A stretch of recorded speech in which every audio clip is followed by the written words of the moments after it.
మహాగణాధిపతయే నమః. సదాశివసమారంభాం శంకరాచార్య మధ్యమాం అస్మదాచార్యపర్యంతాం వందే గురుపరంపరాం. శ్రీమాత్రే నమః. ప్రేక్షకులందరికీ స్వాగతం. మార్చ్ 2024 మాస ఫలితాలు.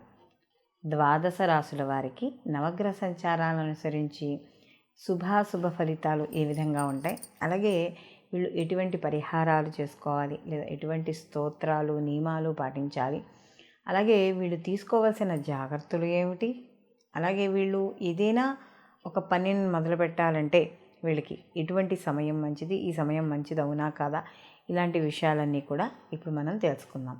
అలాంటి విషయాలు తెలుసుకునే ముందుగా గ్రహస్థితి కానీ ఈ మాసంలో చూసుకుంటే 15 తారీఖు నుండి, అంటే ఇక్కడ మనకి మార్చి 15న కుజుడు మకరం నుండి కుంభంలోకి ఆయన సంచారం చేయడం అనేది జరుగుతుంది. అలాగే 14వ తారీఖున రవి కూడా కుంభంలోంచి మీనంలోకి, అలాగే గురువు మేషంలోను, రాహు వచ్చి మీనంలోను, కేతువు కన్యలోను, బుధుడు 7వ తారీఖున మీనంలో ఉండి, అంటే అంతకు ముందర ఉన్న ఏదైతే బుధుడు ఉన్నాడో కుంభంలో ఉన్న బుధుడు 7వ తారీఖున మీనంలోకి వెళ్ళి అక్కడ నుండి 25 తారీఖు మార్చున ఆయన మేషంలోకి సంచారం చేయడం అనేది జరుగుతుంది.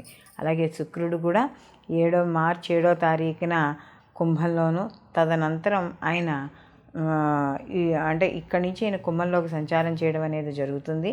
అలాగే ఇక్కడ ఈ చంద్రుడు కూడా స్వాతి నక్షత్రంలో తులారాశితో మొదలయ్యి, అలాగే జ్యేష్ఠ నక్షత్రం వృశ్చిక రాశితో ఈ మాసం అంతా కూడా ఈయన సంచారం చేయడం అనేది జరుగుతుంది. కాబట్టి ఈ నవగ్రహ సంచారాలను అనుసరించి ద్వాదశ రాశుల వారికి ఏ విధంగా ఉంటుంది అనే విషయాన్ని ఇప్పుడు మనం తెలుసుకుందాం.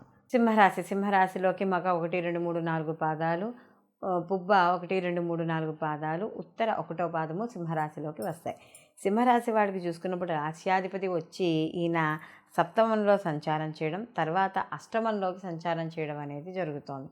అంటే ఈయన రవి శనితో కలిసి తదనంతరం ఈయన మీనంలోకి ఈయన ఎప్పుడైతే ప్రవేశం అనేది జరుగుతోంది. అయితే ఇక్కడ మనం కానీ చూసుకున్నప్పుడు ఈ సప్తమాధిపతి నుంచి అష్టమంలోకి ఎప్పుడైతే రవి మారుతాడో వీళ్ళకి భాగస్వామి వ్యాపారాల విషయాల్లోనూ, లేదా జీవిత భాగస్వామి విషయాల్లో వాటిల్లో చిన్న చిన్న వివాదాలు, లేకపోతే ఇబ్బందులు, ఏదో ఒక ఘర్షణలో చికాకులో ఇలాంటివి ఏర్పడే అవకాశం అనేది ఇక్కడ కనబడుతోంది. అలాగే ఇక్కడ ఈ జీవిత భాగస్వామ్య విషయాల్లో అయితే ఏవో ఇంటికి సంబంధించిన విషయాల్లో చిన్న చిన్న గొడవలు కావచ్చు, లేకపోతే ఎప్పుడో జరిగిపోయిన విషయాలను తీసుకొచ్చి మాట్లాడుకోవడం, మొదట శాంతంగా ఉన్నా కూడా అది ఎండ్ అయ్యేటప్పటికీ ఒక పెద్ద ఇంట్లో చుట్టూరా కూడా ఘర్షణ వాతావరణం ఏర్పడడం, ఇలాంటివన్నీ కూడా చోటు చేసుకోవడం అనేది జరుగుతుంది. అలాగే ఇక్కడ వీళ్ళకి ఈ యొక్క శుక్రుడి యొక్క సంచారము ఇవన్నీ కూడా కాస్త ఇంట్లో, అంటే ఈ జ్ఞాతుల ద్వారా కానీ, లేదా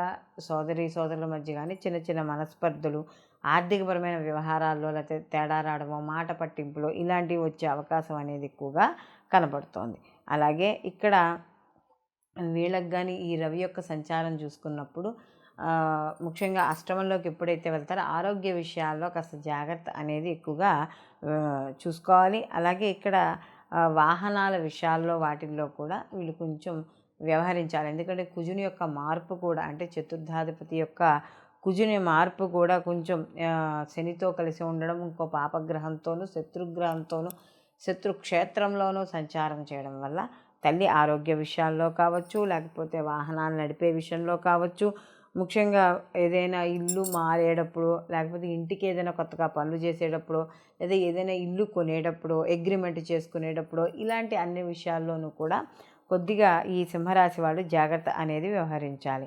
అలాగే ఇక్కడ శత్రువుతో కలిసి ఉన్నాడు కాబట్టి ఒక్కోసారి మిత్రులు కూడా శత్రులయ్యే అవకాశం అనేది కూడా కనబడుతోంది. అలాగే భూ సంబంధిత వ్యవహారాలు, వాటితో పరంగా ఇబ్బందులు, గొడవలు ఇలాంటివి, లేదా రియల్ ఎస్టేట్కి సంబంధించిన విషయాల్లోనూ, లేకపోతే కుజుడికి సంబంధించిన వ్యాపారాలు ఉంటాయి మనకి, ఈ యొక్క సిమెంటు, పనిముట్లు, ఇలాంటి వాటిలో ఎవరైతే కన్స్ట్రక్షన్ ఫీల్డ్లో ఉన్నారో వాళ్ళకి కాస్త డబ్బులు రావడం ఆలస్యం అవ్వడం, లేకపోతే ఆ అగ్రిమెంట్ విషయాల్లో కావచ్చు, ఈ డీలింగ్ విషయాల్లో కావచ్చు చిన్న చిన్న అవాంతరాలు ఏర్పడడం, మాట పట్టింపులు రావడం, ఇలా ఏదో రకంగా ఇక్కడ ఇలాంటివి సాగుతూ ఉండడం అనేది జరుగుతుంది.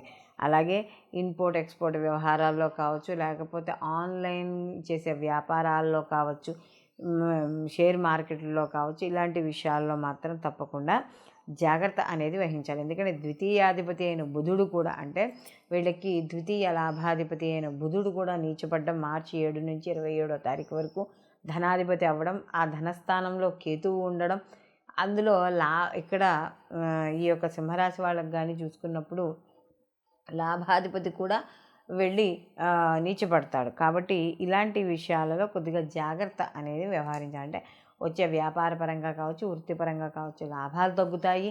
అలాగే ఆ ధన విషయాల్లో కూడా కాస్త ఖర్చులు అధికంగా ఉండడము, కుటుంబ పరంగా కూడా కుటుంబ వ్యక్తుల ద్వారా కూడా చిన్న చిన్న అవమానాలు కావచ్చు, మాట పట్టింపులు కావచ్చు, ఇలాంటివి ఏర్పడే అవకాశం అనేది ఎక్కువగా కనబడుతోంది.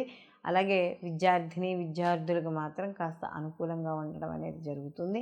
వీళ్ళకి కాస్త ఉత్తీర్ణత సాధించే విషయాల్లో మాత్రం కొద్దిగా శ్రద్ధ అనేది చాలా అవసరము.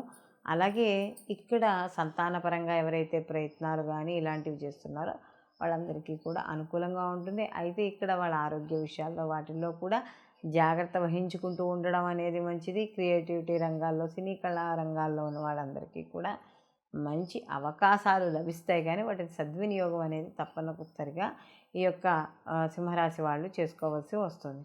అప్పుడు మొత్తం మీద కానీ చూసుకుంటే వీళ్ళు మరిన్ని మంచి ఫలితాలు పొందడానికి వీరు ప్రతి నిత్యము కూడా విష్ణు సహస్రనామ పారాయణ కానీ లేదా ఆదిత్య హృదయ పారాయణ కానీ చేసుకుంటూ ఉండడం, దత్తారాధన చేయడం, ప్రతిరోజు కూడా మీరు ఒక 2 గరికెలు తీసుకొచ్చి వినాయకుడికి సమర్పించడం ద్వారా కాస్త ఈ ఆర్థికపరమైన ఖర్చులు ఏవైతే ఉన్నాయో వాటిని నియంత్రించుకోవడం అనేది జరుగుతుంది.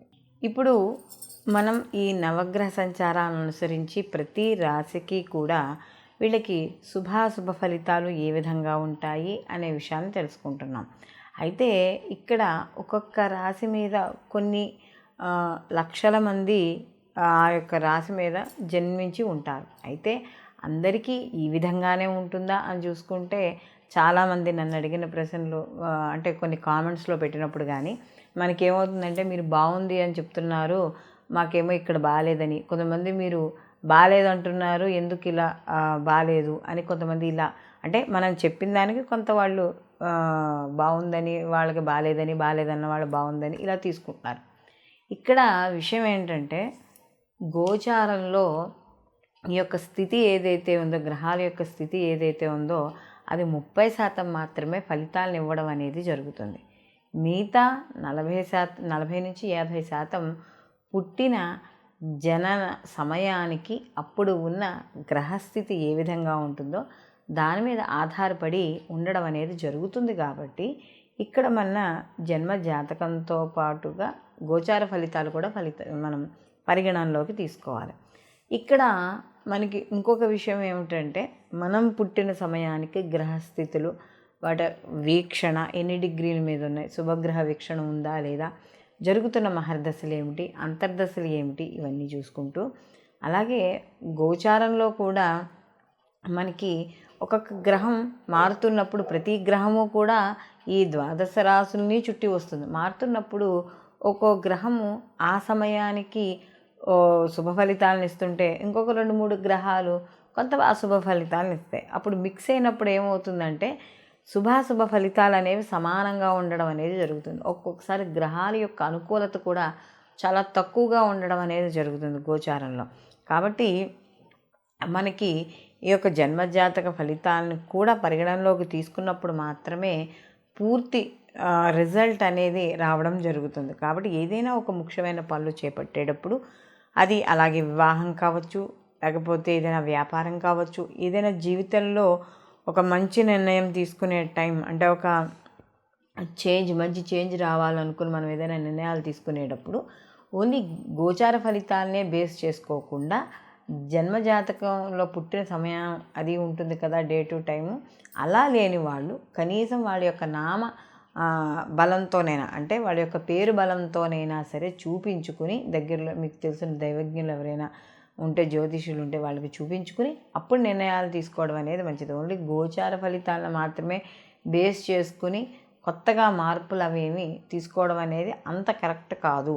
కాబట్టి దీంతో పాటు అవి కూడా చూసుకోవాలి. కాబట్టి దీనికి తగ్గ పరిహారాలు కూడా పాటించాలి. అవి పూజలు అవ్వచ్చు, హోమాలు అవ్వచ్చు, లేకపోతే మీరు చేసుకునే వ్యక్తిగతంగా మీకు చెప్పే ఏదైనా రెమెడీస్ కావచ్చు. ఏవైనా సరే కొంత దైవబలం ద్వారా కూడా ఈ మనకి జాతకంలో ఉండే వ్యతిరేకతలను కానీ, లేకపోతే మనకు ఉండే అప్పుడున్న పరిస్థితిగతుల వల్ల మనకు వచ్చే సమస్యల నుండి కానీ మనం బయటపడడం అనేది జరుగుతుంది.